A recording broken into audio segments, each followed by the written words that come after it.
छुआ था।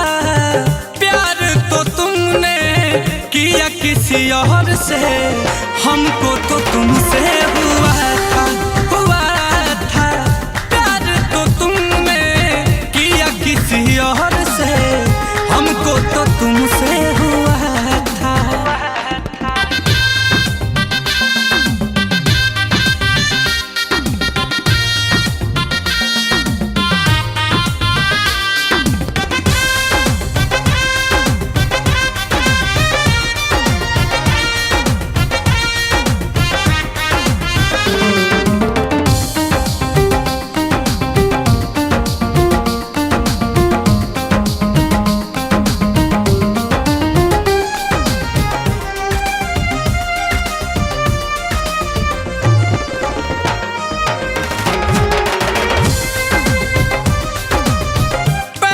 नजर जब देखा तुम्हें तुम भाने लगे,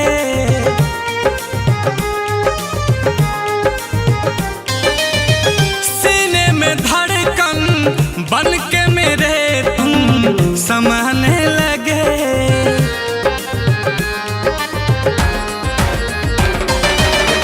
पहली नजर जब देखा तुम्हें तुम भाने लगे, तुम तो समाने लगे। सपना टूटा जब आंखें खुली, बस चारों तरफ तो धुआं था। प्यार तो तुमने किया किसी और से, हमको तो तुमसे हुआ था, हुआ था। प्यार तो तुमने किया किसी और से, हमको तो तुमसे हुआ था।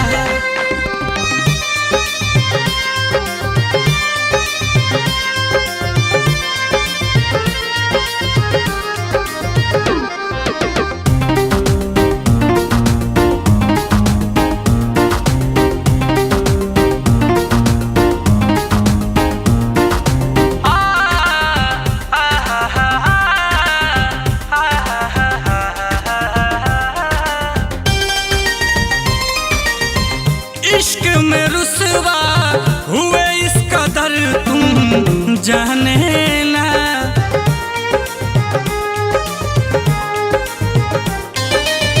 दीवाना हूँ तेरा सदियों पुराना पहचाने ना।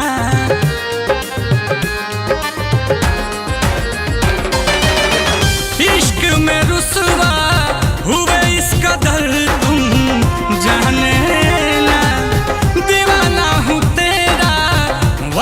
पुराना पहचाने ना।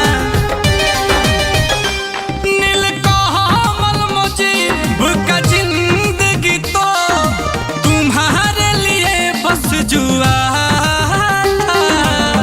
प्यार तो तुमने किया किसी और से, हमको तो तुमसे